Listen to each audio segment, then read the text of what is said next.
Wake up, babe. Ethan Slater's ex-wife's essay about her divorce just dropped. We're going to be getting into this entire essay. Yes, you heard that right, essay that just dropped surrounding the whole Ethan-Ariana cheating scandal from last year. And what people are getting from her essay, given how heart-shattering it is that Ethan ended up cheating on her with Ariana while she was pregnant, you guys. Not only that, she reveals she was on the brink of death during childbirth to make this whole situation even worse. So now you guys understand why Ethan Slater is trending, and boy is he getting a ton of backlash right now. So let's not waste any time and let's dive right on into it. For those who weren't caught up in the loop about the whole Ethan Slater, Lilly Jay, and Ariana Grande triangle, Ethan Slater and Lilly Jay were married and they had a baby together. And while Ethan was filming for Wicked, he and Ariana got really close together. And around the same time, news broke that Ariana was divorcing her husband, Dalton Gomez. Soon after, it was revealed that Ariana and Ethan were dating, sparking widespread speculation, especially since Ethan had just welcomed a child with Lilly Jay. And to only add to the controversy, the day the news broke about Ethan and Ariana's relationship was reportedly the same day Ethan officially filed for divorce from Lilly.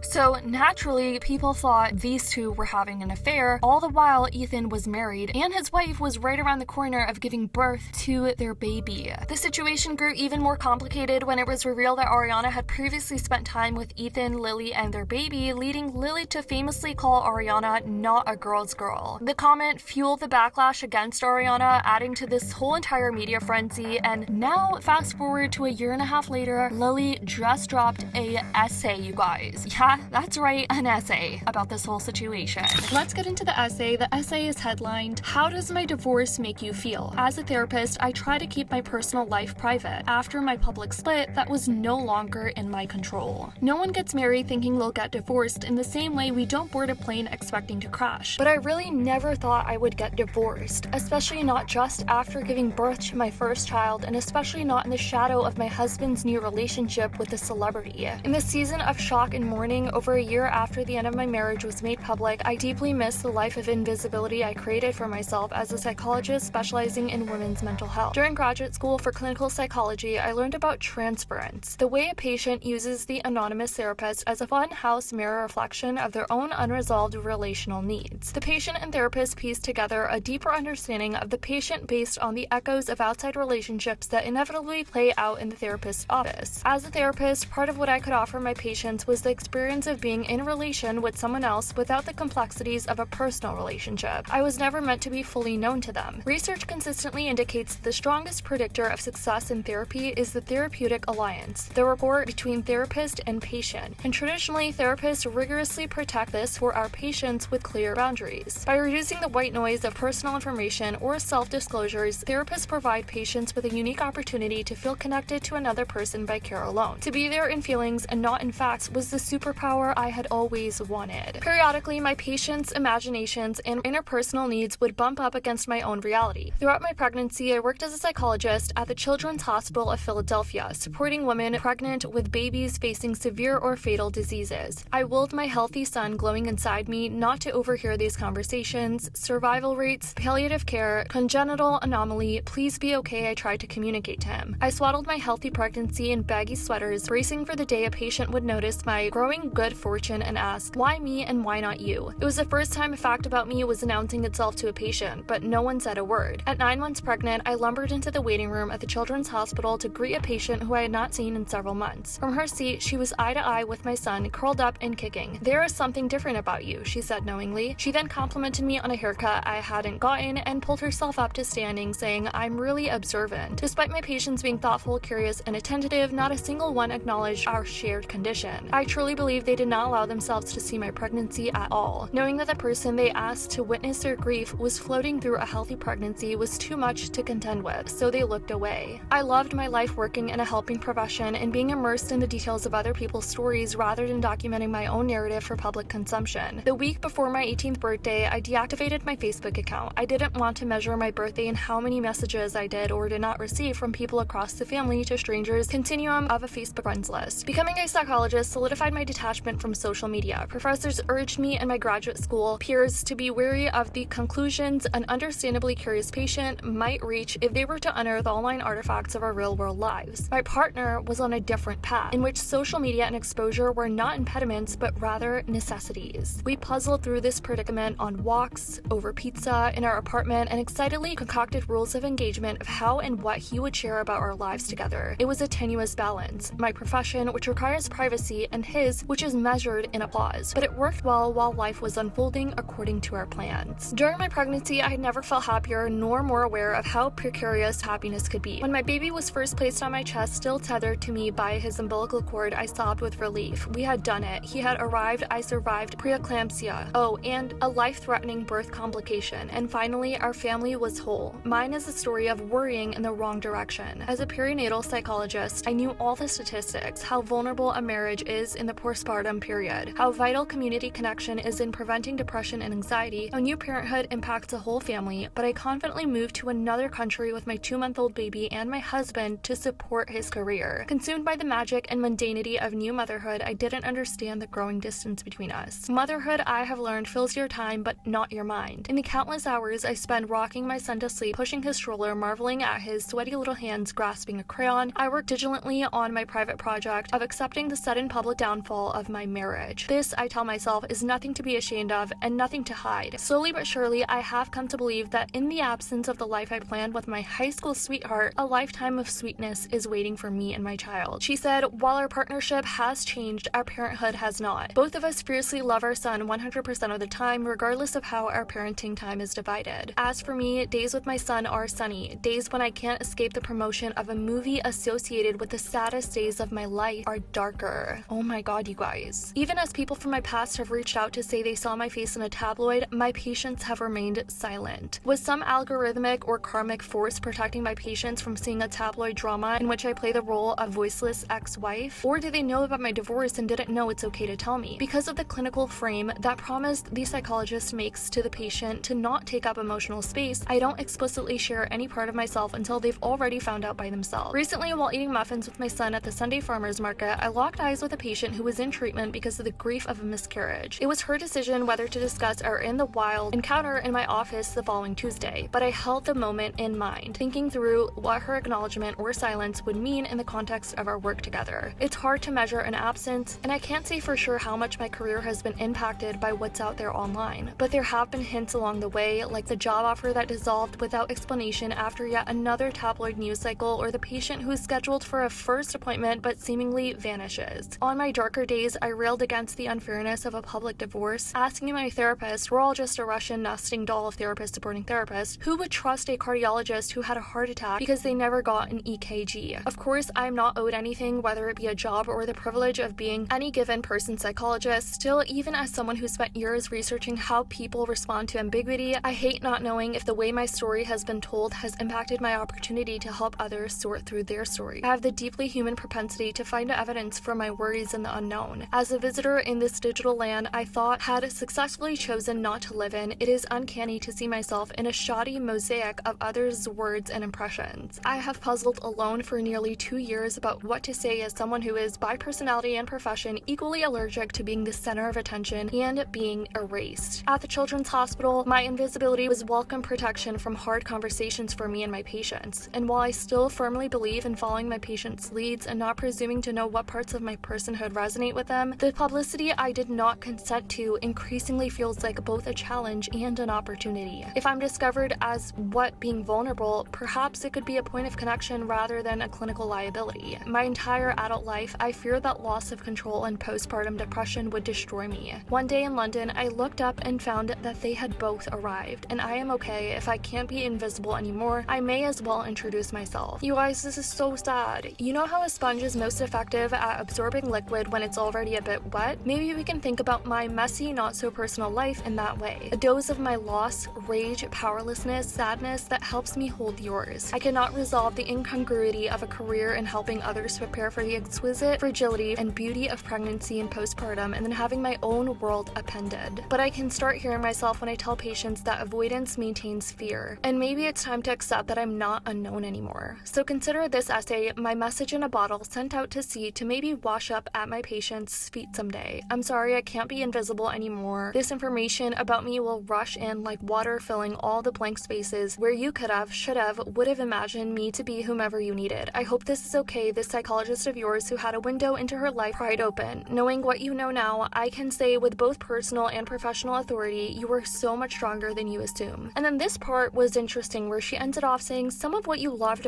most about your partner was actually your own goodness reflected back to you. It's yours to keep and carry forward. I tell you and myself to let go of the worries. Our anxious minds are creative, but not particularly good guessers about the future. If you want to or need to, we can acknowledge what you know about me, and then we'll quickly work our way back to your story with a question that is a therapy classic for good reason. And how did that make you feel? So clearly a lot of people got from this that given all the emotion and how Lilly is speaking in this essay and how heart-shattering it sounds, that Ethan cheated on Lilly with Ariana. Now, for those who don't know, preeclampsia can be fatal if it's left untreated. It's a serious condition that can lead to complications for both the mother and baby, including a life-threatening condition where the mother develops seizures. It can also cause severe damage to the kidneys and the liver, and it can also interfere with brain function. Now, tons of people on Twitter reacted to this. They said, "This is the saddest line ever. Ethan Slater, there is a special place in hell reserved for you." And then they attached this part of the essay where Lilly wrote, "As for me, days with my son are sunny. Days when I can't escape the promotion of a movie associated with the saddest days of my life are darker." Ethan Slater is a disgusting individual for cheating on his wife with a newborn baby, but Ariana Grande is also an accomplice in his behavior. What's worse is her fans harassed that poor lady when she was actually on the brink of death during childbirth. Ethan Slater, you ruined Lily's life and are the sole reason Ariana has been publicly scrutinized. I hate you with every fiber of my being. Feel so bad for Lilly Jay nearly dying in childbirth, moving across the world for her husband's career only for him to cheat and leave her for a pop star. Ethan Slater and Ariana Grande should be ashamed of themselves. I will say a lot of people are empathizing with Lily's perspective, but there are some people who are finding the timing of this to be a little strange. Let me know your thoughts on all of this and her essay in the comments down below though, guys. I love you guys so much, and as always, I'll see y'all in the next video.